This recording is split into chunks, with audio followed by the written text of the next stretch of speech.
মই উপস্থিত আছোঁ দৰং জিলাৰ ঔটলাত এই কাৰণে মই উপস্থিত আছোঁ আপোনালোকক মই আজি বিশেষ কিছুমান সৃষ্টি আজি দেখুৱাব বিচাৰিছোঁ কেমেৰা সহযোগী দেখাব অনুৰোধ কৰিছোঁ এইবিলাক যে আপোনালোকে সৃষ্টি আজি দেখিছে মহাত্মা গান্ধী মাদাৰ টেৰেছা ৰাষ্ট্ৰীয় সংগীত বিভিন্ন ধৰণৰ বাঁহ বেতেৰে তৈয়াৰী আমাৰ APJ আব্দুল কালাম আজাদ জ্যোতিপ্ৰসাদ আগৰৱালা বিষ্ণুপ্ৰসাদ ৰাভা সকলোবিলাক বাঁহ বেতেৰে তৈয়াৰী স্থিৰ চিত্ৰ আমাৰ অংকন কৰিছে আমাৰ ইয়াৰে হয় এজন উদীয়মান যুৱক মই যুৱকগৰাকীৰ ওচৰলৈ যাবলৈ মই আহ্বান জনাইছোঁ হেৰি নামটো কি তোমাৰ প্ৰথম নমস্কাৰ মোৰ নাম শ্ৰী অম্লান দাস হয় তুমি এই শিল্পকৰ্মৰ লগত কেতিয়াৰ পৰা জড়িত হৈছা মই ফেব্ৰুৱাৰী মাহৰ পৰা জড়িত হৈছোঁ এই বছৰ ফেব্ৰুৱাৰীৰ পৰা তুমি পঢ়ি আছা হয় BCA 5th চেম পঢ়ি আছোঁ 5th চেমত পঢ়ি আছা তোমাৰ এই শিল্পৰাজি যে সৃষ্টিত তোমাৰ কেনেকৈ মন মেলিলে যে তুমি বাঁহ বেতেৰে কিছু সামগ্ৰী তৈয়াৰ কৰাৰ কিহৰ কাৰণে চিন্তাধাৰা মই মোৰ মাক মানে আচাৰ ট্ৰেইনিঙৰ বাবে লৈ গৈছিলোঁ যিজন ছাৰে মানে ট্ৰেইনিং দিছিলে তেওঁ বাঁহ বেতৰ কাম কৰি বিভিন্ন ধৰণৰ সঁজুলি বনাই নিজৰ লগতে বহুকেইজন মানুহক স্বনিয়োজনৰ কাৰণে পথ দেখুৱাই দিছে গতিকে তেওঁৰ পৰাই মই এই হেৰিটো উৎসাহ পালোঁ আৰু তাৰপিছত এই বছৰৰ ফেব্ৰুৱাৰী মাহত মই যোৰহাট ৰেইন ফৰেষ্ট ৰিচাৰ্চ ইনষ্টিটিউটত প্ৰশিক্ষণ গ্ৰহণ কৰি ইয়াতে মই ঘৰতে কৰি আছিলোঁ তাৰপিছত ছাৰে মোক দাস ছাৰে লগ পাই ক'লে যে ঘৰতে কৰি থাকিলে একো নহ'ব বাহিৰৰ ল'ৰা ছোৱালীকো শিকাব লাগে তাৰ বাবে মানে অম্লান বাঁহ বেতৰ শিল্পৰ কাৰণে ছাৰে মোক জনাইছিলে এইটো কথা তাতে জড়িত হৈছোঁ মই এতিয়া অম্লান বাঁহ বেতৰ এটি উদ্যোগ জড়িত হৈ আছে এয়া মই কেমেৰা সহযোগীক দেখুৱাব অনুৰোধ জনাইছোঁ এয়া শৰাই কেটলি বিভিন্ন ধৰণৰ বাঁহ বেতেৰে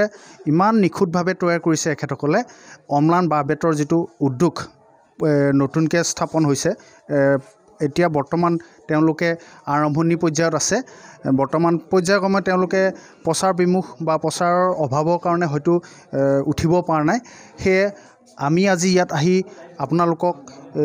চিত্ৰসমূহ দেখুৱাবৰ কাৰণে আগবাঢ়িছোঁ আপোনালোকে চাওক এয়া যিসকল বাঁহ বেতেৰে তৈয়াৰী যিবিলাক সামগ্ৰী আছে বিভিন্ন ধৰণৰ স্থিৰ চিত্ৰ শৰাই বিচনী ভাগে ভাগে কিছুমান বস্তু তেওঁলোকে তৈয়াৰ কৰিছে মই এগৰাকী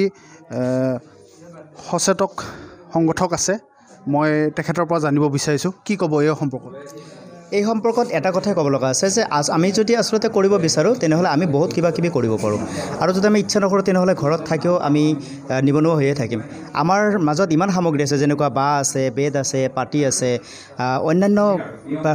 সাঁচি গছ আছে তাৰ পৰা আমি যদি অকণমান যত্ন কৰোঁ তেনেহ'লে আমি বহুত কিবা কিবি কৰিব পাৰোঁ আপোনালোকে আজি দেখিছে এই বাঁহবিলাক বুলি ক'লে কি হ'ব এই বাঁহবিলাক আমি হাততে পেলাই দিওঁ বাঁহৰ মূৰা আমি কি কৰোঁ ঠাণ্ডা হ'লে আমি জুইত হাত সেকোঁ বা আমাৰ যেতিয়া বাঁহ একো কামতে নাই আমি তেতিয়াহ'লে সহজ কথাত পুৰি দিওঁ কিন্তু সেই বস্তুখিনিৰ যোগেদি যে আমি এটা প্ৰডাক্ট তৈয়াৰ কৰিব পাৰোঁ যিটো আপোনালোকে আজি কেমেৰাৰ মাজত দেখুৱাইছে এখন সুন্দৰ শৰাই এই শৰাইখন আমি পিতলৰ যদি কিনিবলৈ যাওঁ তেনেহ'লে আমি বহুত টকাত কিনিব লাগে আকৌ সেইখিনি বাঁহৰে যেতিয়া বনোৱা গৈছে আপুনি দেখিছে কি নিখুঁতভাৱে কৰিছে তো এই শৰাইখন এতিয়া বজাৰ মূল্য তেওঁ পোৱা নাই কিন্তু তেওঁ বস্তুটো শিকিছে তেওঁৰ ভিতৰত সেই প্ৰতিভাটো আছে সুন্দৰ আপোনালোকে যে শৰাই আছে লেণ্টেন আছে কাপ আছে পেপা আছে তেওঁ এনেকৈ ৰংঘৰ পৰ্যন্ত বনাইছে তো এই যিটো সৃষ্টিশীল প্ৰতিভা অম্লানৰ মাজত আছে যেতিয়া আমি তেওঁৰ ঘৰলৈকে গ'লোঁ কিবা এটা উদ্দেশ্যত যেতিয়া আমি দুৱাৰ খুলি দেখিলোঁ এই বস্তুখিনি আমি অভিভূত হৈ গ'লোঁ কোনে কৰিলে আমি মাতিলোঁ তেওঁৰ দেউতাও আছে শ্ৰী চন্দ্ৰকান্ত দাস তেওঁক আমি সুধিলোঁ কোনে কৰিলে তাৰপিছত এওঁ ওলাই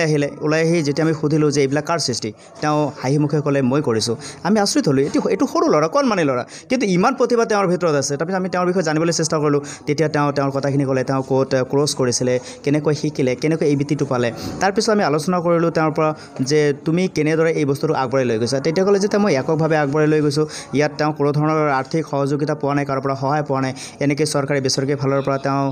এনেই হয়তো কোনোবাই এটা নিউজ কৰিছে বা তেওঁ হয়তো এনেদৰে কোনোবাই মাতি লৈছে বা কোনোবা এটা অনুষ্ঠানত তেওঁৰ এটা প্ৰডাক্ট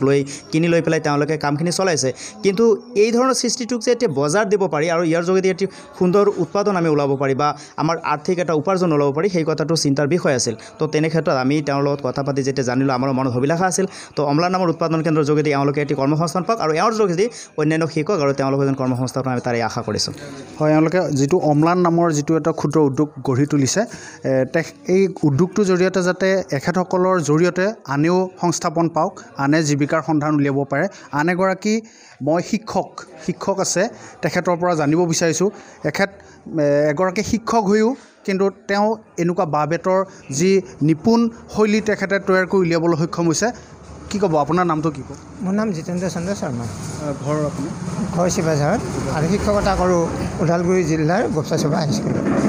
এই বাঁহ বেতৰ শিল্পৰ কৰ্মৰ লগত কেতিয়াৰ পৰা আপুনি জড়িত হ'ল 1969 চনৰ পৰা বৰ্তমানো এইটো আগবঢ়াই আছোঁ সময় নাপাওঁ যদিও কম সময়ৰ মাজতে অলপ কাম কৰি যাওঁ তেনেকৈ এটা বস্তু বনাওঁতে বহুত দিন লাগে বহুত দিন হ'লেও ধৈৰ্য ধৰি থাকোঁ আপুনি শিক্ষকতাৰ লগতে এই শিল্পকৰ্মৰ লগত জড়িত হৈ থাকে প্ৰায় সমান্তৰালভাৱে চলাই যাওঁ সমান্তৰালভাৱে এতিয়া আপুনি আশাবাদী যে আপোনালোকৰ যিবিলাক সৃষ্টিৰাজি যিবিলাক আপোনালোকৰ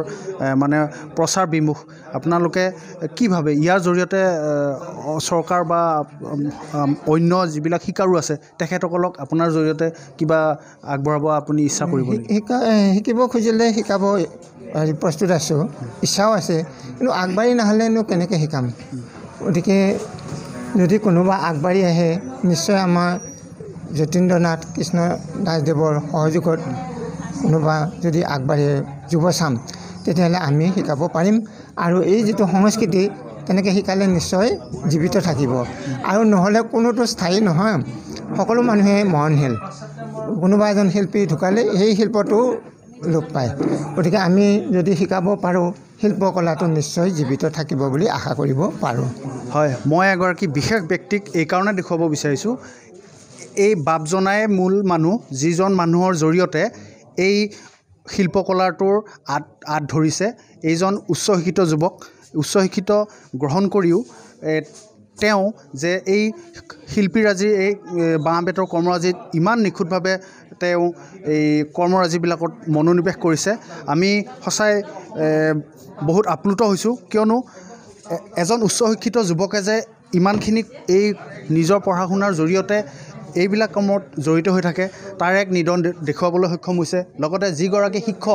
শিক্ষকৰ বৃত্তিত তেওঁ জড়িত হৈও যে নিজে চিন্তা চৰ্চাৰ জৰিয়তে নিজে সময় উলিয়াই যি এক বাঁহ বেতৰে কুটিৰ শিল্পৰ লগত জড়িত হৈ নিজৰ লগতে আনক উপাৰ্জনৰ পথ দেখুৱাবলৈ সক্ষম হৈছে তাৰ বাবে আমি সকলোকে ধন্যবাদ জ্ঞাপন কৰিছোঁ